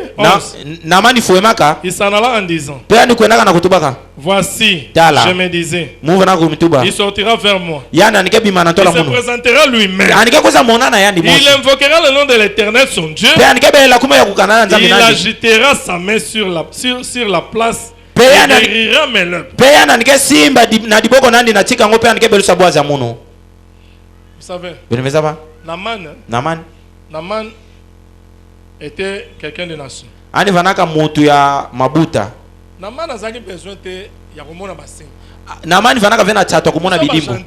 Betu ba mabuta. Dis seulement une parole. Nge tu bakaka diambo mosi. Mon âme sera guérie. Moi la munu ke fuluso. Dis seulement une parole. Nge tu bakaka diambo mosi. Mon serviteur sera guéri. Ikisadi amuke beluka. Mais Naman kasi Naman a voulu agir comme les Juifs. Yana nzonaka diambo salmina mutindu ke salmina na bajuda. Yandi. Il voulait des signes. Ani zonaka bidimbu. Il voulait voir le prophète lui. Ani zonaka ni mona lubudi yandi mosi. Lokola ye Naman aza général. Lokola yandi Naman vanaka fumwa ba makesa. Mutino amekuuma na ntola injo ya Élisée abima. Yalo mamaka Élisée bima. Akiti. Amekita. Asimbi loboko. Amesimba ni na njutu. Asimbi place nyonso le président. Amesimba tika nyonso ke bwazi. Après le préqué. Après na manima na kusimbaka pina bwazi mekatuka. C'est comme ça avec beaucoup de gens. Yake mutino mosi na batu mingi. C'est que j'ai développé pendant la semaine. Yina mutu bilaka na katikata sabala. Le pasteur a déjà mis des gens. Mvungi metulaka deja batu na kata du. Ngenge mekuiza. Par exemple devant un huissier. Yina monoso na ntola huissier. Tu es malade. Ngenge na kubela. Tu es dans un même quartier avec un huissier. Ngenge zingilaka tika mosi na huissier.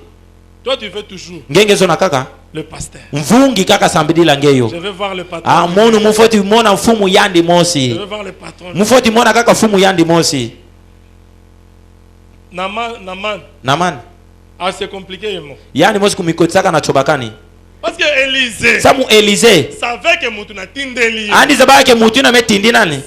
C'est mon message. Yake changwa munu amenata. Munu mosi. C'est lui qui parle là. Yana kena kutuba kuna. C'est lui qui parle lui dit. Yana kena kuona tubila ni mambo. C'est ma bouche. Yake ino amunu. Ce qu'il va dire. Yina niketuba. C'est ce que j'ai dit. Ya undeme tuba. Il doit obéir seulement. Yana nifati tumamana kaka na yau. Pea nikebeluka. Mais batu. Kasi batu. Te pasteur ema. Oh ve mfungi yani mosika futi sambila. Pasteur soka chenga maboko. Mfungi yani mega tetikila mudiboko. Ah. Naman. Amoni ke ba traité yendenge ye alingaki te. Ani monaka basa adilaka nive mutindu yana nzonaka basa adilandi. C'est comme ça avec beaucoup de gens. Yake plena na batu mingi. Mais imaginez-vous mes frères. Beno kumibandila te bapenya muno. Toi tu es malade. Ngenge na kubela. Non, tu as un problème. Ngenge na diambo mosi. Toi déjà. Ngenge déjà. Toi-même. Ngina bunge mosi. Tu connais la solution. Ngemeza ba mfutu. Mais pourquoi tu viens chez le pasteur? Kasi na tangu ya samu na ninge mekwa na mfungi. Naman lui savait, il connaissait déjà. Naman izabaka déjà. Ke an meka yobela na maza di bola banike beluka. Une idée. Yana ni vanaka déjà na dibanza ina. Ke an ke bima. Ke yana nike tetkila muka maboko. Ame simba kaka koteke bwazi. Peme beluka. Il avait son idée. Ani vanaka na dibanza nandi. Samu na nini? Andi bikaka injo nandi. C'est comme ça avec beaucoup de gens. Yake mutinu mosi na batu mingi yao. Tu as toi-même. Nge mosi. Ngeme ngena kumipesa dibanza. Ah, diambo ya diacre veut me faut te dengana na yandi. Pasteur. Ya imvungi kaka. Naman cherchait des signes. Naman vanaka sosa bidimbu. Maintenant Naman. Natango ya Naman. C'est à côté d'ambiguïté. Andi kotaka na difunzi. Parce que Naman a quitté sa maison. Samu Naman na kubika njo nandi. On lui a parlé. Tango batu belaka ndia mango. Naman a longwe. Naman bikaka yichi nandi. Il est allé informer à son chef. Andi konaka tubila fumu nandi. Il était un général. Ya nandi vanaka fumu masoda. Il est allé informer au roi. Kasani konaka tubila ntino ya ichi. Le roi a donné un feu vert. Ntino tubilaka ndi andi kwenda. Il a pris son cheval. Andi bakaka punda nandi. Il s'est mis en route. Pe andi kotaka na njila. Cela veut dire que Naman Yazo na tuba ke Naman. avait confiance que Élisée était un homme de Dieu. Andi vanaka chilantima na Élisée ke kisadi nzambi. Naman croyait. Naman vanaka ndima. En quittant chez lui là-bas. Kena kubikaka ichi nandi. Il savait que je pars chez un homme de Dieu. Andi zabaka ke mona kukwenda na kisadi nzambi. Pour qu'il puisse donner la solution à mon problème. Samu ya nandi belusa munu. Maintenant regardez son ambiguïté. Kasitala na tango ya imbelo Il nandi. arrive devant la maison d'Élisée. Amekuma na ntwala injo Élisée. Il est déjà arrivé. Amekuma deja na ntwala injo. Na Dans chika. une bonne adresse. Na chika ina ya mbote. Il est là devant la maison d'Élisée. Anikeva na ntwala injo Élisée. Prophète ça. Lugudi kele. Ya kanisi. Yana nkataka. Bakobeta susu polo. Bake budila ndiaka bapungi. Bamezengila ndi sali fumo beto. Ani sutuka kaka. Peut-être Yale nafana. Muta prophète a tiré na poche. Kisadi ya lubudi bimaka na maboko na poche. Général Atali. Général Talaka. Oh serviteur ane. Oh yande kisadi ya mutindo yande ai. Papa.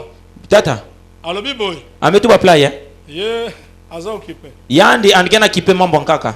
Kende na journée. Kwenda kaka na maza ya journée. Imboka 7 fois. Kwenda kumiloza 7 fois. Kopika ozonga mboka na bino. Ngeke beluka na manima kusala yapenge mefutika icha beno. Metuba Asakane na ngai. Yai kusekini na muno yai. Ngai deuxième personnalité na. Munu fumu ya nene, fumu ya zole na icha beto. Bazotindila ngai o mwana. Bana kutindila mumo mutu ya fioti yai. Aboyi kozolobiko. Ani manga nani kubako lubeluku. Parce que lui il avait déjà son idée. Samu ya nani vanaka deja na dibanza nani. Il avait déjà une pensée. Ani vanaka deja na dibanza nani kumisadila. Ke mume kakuma. Bake yamba mu mutindo yai. Bake yamba mu mutindo yai. Yake vandela plai. Les voix de Dieu ne sont pas nos voix. Banjila ya nzambi yake lefe banjila beto. Banzela ya nzambi. Banjila nzambi. Yake lefe banjila beto. Tu peux arriver. Ngelenda kuma. Le pasteur te dit va chez frère Godé va prier. Mfungi metu bilange kwenda na injo apangi Godé anike sambili lange. Ngenge na kukwenda Pasteur na futi tiki. Mfungi mume futa tika munu. Mekuma tina injo nandi. Ole alo batana zela ye. Na tika ni tuba vingila tete fioti. Pona vanda kana ville. Samu ke vanda kana ville. Est-ce que papa Godé penza ko biki sanga? Est-ce que lusamula papa Godé ke belusa na umunu e? Okozwa eloko te. Atange mekwenda ngeke baka kima mosive. Yo kende kaka. Ngeyo kwenda kaka. Zala lokola Pierre. Vanda lokola Pierre. Sur ta parole. Tuba kaka na ina ngenge metuba. Tuba kaka sur ta parole. Tuba kaka na ina ngenge metuba. Pasteur nake. Mvungi mekwenda. Okozwa eloko. Na tango na ndenge ke baka kima. Naman. Akomi na adresse. Ani kumaka na chika ina batubila kana ni kwenda. Lokola basali ndenge ye alingaki te. Kasi lokola bayambila kani ve mutindo yana nvana zona bayambilandi. Comment négliger? Amevonga metuba bamelenza muno. Comment on peut me négliger comme ça? Oh, amutiba fati lenje na muplai. Lui qui a quitté. Yandi na bikaka. Lui qui croyait. Yana vanaka ndima. Que Élisée za mutu na nzambi. Que Élisée ke kisadi nzambi. Mais arrivé chez Élisée. Kasi kukuma na injo Élisée. Aboina. Amemanga nandi kusadila ina Élisée tubilaka na nsala. En quelque sorte. Na tubula nkaka. Il croyait que Élisée était un prophète. Ani vanaka ndimina ke Élisée ke lubudi acheleka. Mais le message d'Élisée. Kasi chango Élisée. Il ne croyait pas ça. Ani vanaka ndimina nandi ya ufe. C'est comme ça avec beaucoup de choses. Yake mutindo na batu mingi awa. Le pasteur Bruno c'est notre époux. Mvungi Bruno na mvungi abeto. Mvungi Bruno na mvungi abeto. Mais c'est que le pasteur Bruno fait. Kasi ina mvungi Bruno mes tuba to mesala. Ngenge na kundimina ya ufe. Bobo amen. Bino mema beno kundima yao. Toke ndata boy. Beto kwenda taplai. Match mususu peza akafuyage. Ba match ngape yake fanaka match divunji. Musutuki bo bia kafe. Ngeke sutuka kaka bimo sikena kota na divunji. Na ngena cha bia kafe. Muna sasa musala bimo si ya divunji. Nous croyons. Beto betikandi mina betikandi mina. Il a dépensé son argent. Yana ni pesa kambongo nandi. Azu cheval na. Ani bakaka punda nandi. Aye. Amekuiza mebika ichi nandi. Kasi amekuma. Aboyi gozo solution. Amemanga nandi kubaka mvutu. Toi na man qui est ici. Ngeyo ina na man ki awa. Je te dis ce matin. Mwana kutubila ngena na suka bubu ya. Descends de ton cheval. Kita na punda ngeyo. Kita na zula punda ngeyo. Humile-toi. Kumikitisa. Tu vas voir la solution. Pengeke mona mvutu. Tant que otikali percer sur ton cheval. Tangu nyonso nge mezingila ka kufana na zula punda nge. Solution aux alates. Ngeke sala baka 20 vutu na mambo nge. Similaire c'est-à-dire quoi? Kumikitezo na tuba nini? C'est obéir à la parole. Yake kutuma mana na ndinga nzambi na bamelo. Obéis seulement. Kutuma mana kaka. Descends de ton cheval. Kita na punda nge yo. Tu verras la gloire de Dieu. Ngeke mona nkembo ya nzambi.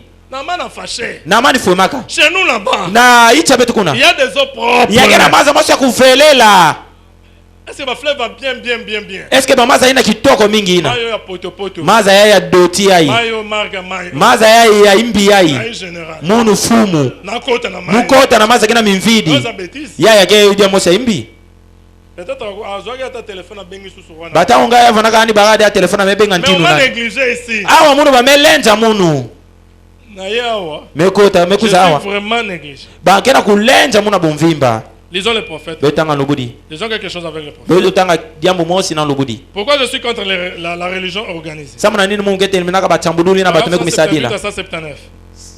Vous voyez, elle est la mère de chacune d'elles. Car elle était la première à retrancher ce qui a été écrit dans les Écritures et à ajouter des dogmes. Après qu'il eut rejeté des prophètes loin, il y avait la lumière confirmée par la parole. À cause de leur intelligence, des hommes intelligents, des empereurs romains et consorts, qui avaient accepté le christianisme, mais qui veulent l'accepter à leur propre manière. Vous voyez, c'est vrai. Les gens veulent cela à leur propre manière.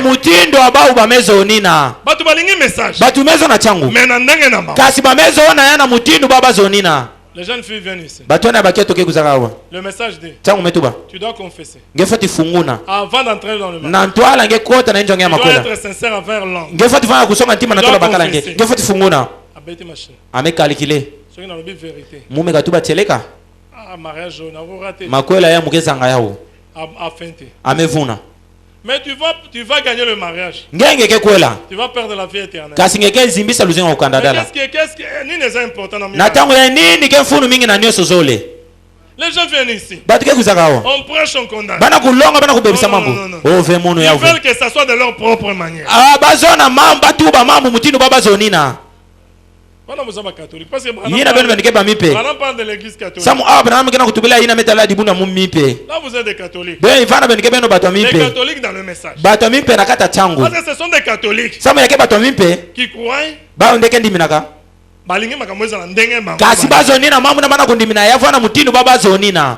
mais biso message. Message mutu moko te a changer yango. Le message reste. Et restera. Comme le prophète l'avait prêché. Nous disons que le prophète, c'est le point de la référence finale. C'est une Bible. Là où on ne peut pas retrancher. Ne venez pas chercher que ça soit taillé sur ta mesure. Ça ne va pas marcher. Si on te dit la chose, même si c'est très difficile, même si c'est vraiment difficile, fais tout. Parce que c'est toi qui as choisi de suivre le message.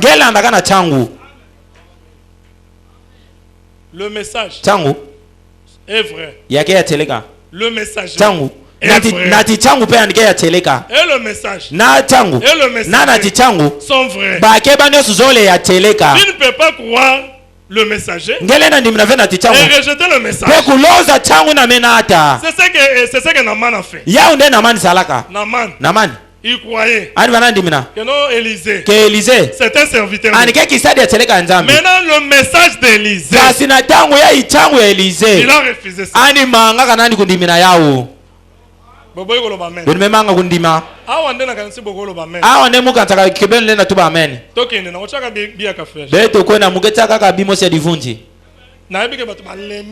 Meza bagena tango batu mevonga.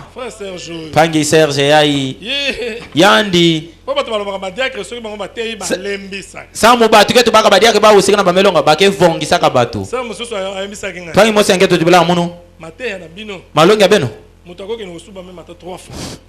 moto lenda bimanangana kwa soba meme mbala tatu ngemo na dia mwina yana kubula ngolo ngembula mwakara ngeme bimanangana ngeme futuka ba me futuka jaka yankaka ya metala kaka ngeyo yana kutubila ngeyo mais c'est un bon signe kasi yawe yake kidimo mosambote c'est un bon signe yake kidimbo mbote sika yake plina en train de te parler jambi kena kutubila ngena kusalaka plina moi j'ai toujours dit mumu keto bata unyoso quand on prêche tangu mana kulonga soki na ye sika mekuza nazomona makambo wana ezo concerner nga meme ona malongi nyoso bana kulonga ya tala mufe ako regretter ma na tangu na mukeni yonga mingi siko na yo sala na tangu ya nimekuza sana dibundo il y a des gens yake na bato bango bayokela ba mususu prédication ba bake kuzaka wila bayankaka malongi ba condamner lo ba mebusa dia mosi ba mekuwa bayoka te bake kuwaka fe batu ina. C'est comme quand je parlais des mèches de télévision. Yake lokola mutangu muvana tuba na ba mèche pe ina metela ba télévision. Bayoka. Bakuwa. Bakuwa ba ina. Awa. On n'écoute pas pour quelqu'un. Bake wila ka fe muninga. Écoute pour toi. Kuwa samu na ngeyo mosi. Ajuste toi. Peko kanana yau. Toi maintenant. Ngeyo. Otongi wana musu. Ngemetonga yana nkaka. Yesu kwa mutotongi. Yani na metela ngemetonga. Sutuki be moni asa. Yesu tukagamba la mosi yana mefutu kana ndinga njama meko kana ndinga njama. Mais tu n'as pas le courage d'aller le voir. Kasi ngenge kedi aka vena njunjo kukona monani. Sange tubila nige munu mutu bilaka play samu na ngeyo. Tu vas pas maintenant que c'est toi qui vas rester dans le péché. Ngena mona vena tangu ina ngende ke bigana na kata masumu. On ne vient pas ici. Betika kuzaka veo. Sambe tukuza ndimi na ndinga njambi samu na bato nkaka. Nous venons pour que Dieu nous parle. Betika kuzaka samu be njambi ani tubila mutu mosi na beto na buyandi. Ça devrait être la prière de tout un chacun. Ya foti vana lusambule ya mutu mosi na kata beto. Ici, awa. Quand nous nous tenons ici, tangu betu metelma awa. Betika mona ka fe batu. On a ye na ye boy pona te ya. O mekuiza awa samu longa panya nketo kingandi. Yina nini mona kusala? Nous prêchons la parole. Betu betika longa ndinga njambi. La parole. Ndinga njambi. C'est toi qui devrais t'ajuster avec la parole. Mais la parole devrait être prêchée telle qu'elle est. 179.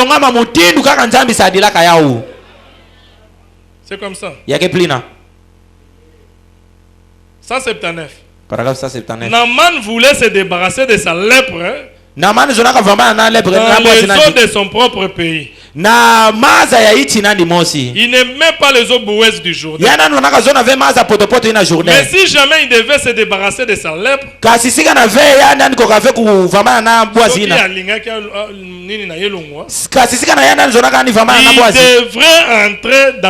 il devrait entrer là dans cette boue. Exactement tel que le lui avait dit le prophète. Vous voyez, Dieu ne fait exception à personne. C'est pourquoi je vous dis, quand nous prêchons, on ne va pas regarder. Dieu ne fait exception à personne. Nous présentons seulement la parole de Dieu. La parole de Dieu. Devant la parole de Dieu, nous sommes tous égaux. Devant la parole. Voilà ma grade de loin. Mon colonel. Voilà mes respects. Et loin. Voilà comme frère Crispin. Ah, voilà na bandu ba frère Crispin. Mais keba. Kasi keba. Na zolo ba frère Crispin na respect. Muna kutuba panga bakala Crispin na luzitu. Ya quel veut? On dit frère Crispin. Na zolo ba frère Crispin na. Muna kutuba panga bakala Crispin na luzitu. Mais soki na komi na bureau. Kasi mume akoma na place anikesa dilaka. Excusez. Luzitu. Pesa muyiso. Nani ngena kusosa? Mon colonel. Oh, muna kusosa colonel amuno. Crispin. Beaucoup de gens ici bazambo. Batu mingi awa ke plina. Akomi na tribunal. Amekuma na tribunal. Nazoka frère Godé. Oh, muna kusosa panga bagala Godé. Akomi na port kuna. Amekuma na port kuna. Nazoka frère Kasha. Oh, muna kusosa panga bagala Kashama. Oh. Frère. Pangi. Respect fezala. Luzi tu faut te vendre. Biso pasteur a ebisa. Beto mvungi tubilaka beto. Ba papa Godé. Ba papa Godé. Malgré tout ça na bango. Ata ko betkena ba utika mosi. Pasteur a ebisa biso to respectera bango. Mvungi ke tubila beto tango nso beto ziti sabao. Nazo bisa bino makambo Muna utola bino mambo. Après awa. Sa mona manima awa. Respect yokota. Luzi tu kota na mosi mosi na kati ya beto. Pasteur a ebisa biso to respectera bango. Mvungi ke tubila beto tango nso beto ziti sabafumu nyonso ke na beto awa. ti betika bana na batika mosi na luzitu ngenge na kuza kaka ngulu. Naman voulait se débarrasser des salaires dans les eaux de son pays. Naman zonaka ani beluka na kimbevu nandi ya bwazi na ichi nandi. Vous voyez? Dieu ne fait pas exception à personne. Nzambi ke fengu munaka ve ata mutu mosi. Nzambi yandi. Andi ke fengu munaka ata mutu ve. Ve. Ozala nani? Atangeke nani? Ozala nani? Atangeke nani? Pas d'exception. Andi ke fengu munaka ata mutu mosi ve. Tout le monde est égal devant la parole. Mutu nyoso, batu nyoso bakeki mutinu mosi na ntola ndinga Nzambi. Le péché est impardonnable. Paragraphe 262. Paragraphe 262. Savez-vous ce que le prophète avait dit à Naaman? Il avait dit, va te plonger dans les Jourdains, dans ces eaux sales. Prophète, ya andi tubilaka ni plina kima yana nonamona imbi vana mon frère ma soeur panya moya ngeto pe bakala kima yana ngenge na kumona imbi yina bamelonga yana ngenge memanga nge kundimina ya unde lufu asamu na ngeyo njoka nde ya unde mfutu. Il y a un frère qui était venu me poser la question. Yakena pangi mosa bakala kuza pesa mu Kivu. Frère Serge. Pangi bakala Serge. Le frère banama zangi na TV nanda. Kasi pangi banama vanaka na television na injo nandi. Na bisi pesa nga écrit. Mutu bilaka ni monisa mu place ya bamesonika yao. Oh kasi makamba savon wana mabanda ko sokola ba savon. Kasi mambu ina bavanaka yobila savon ina bavanaka monisa wapi ntadilaka yao. Ani monaka ba savon vanaka sukula malonga yao mosi. Na bisi zonga lisusu. Mutu bilaka ni futuka diaka. Tanga bien. Kwenda fionguni na mbote mbote. Oh ya lisusu. Aprenge kuiza. Frère Manam dit, si j'en avais dans ma maison, j'allais prendre un fils. Je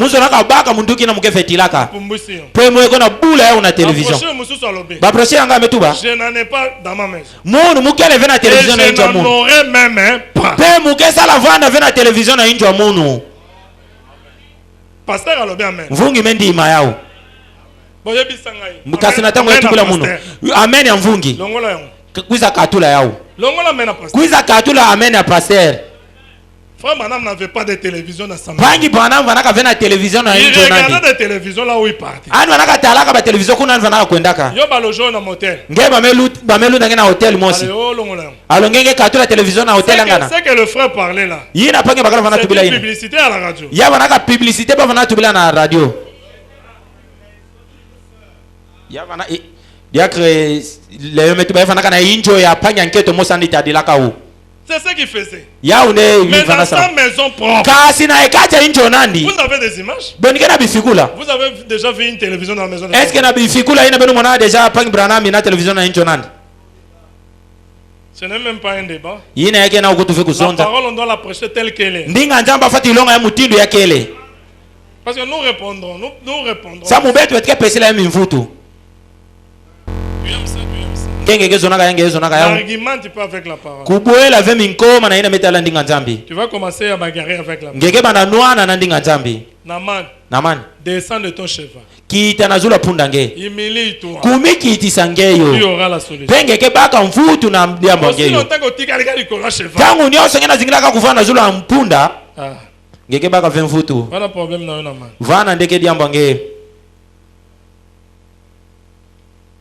Tu ne peux pas croire le prophète et dire que le prophète il a des erreurs. C'est le message de Branham. Il n'y a pas d'erreur.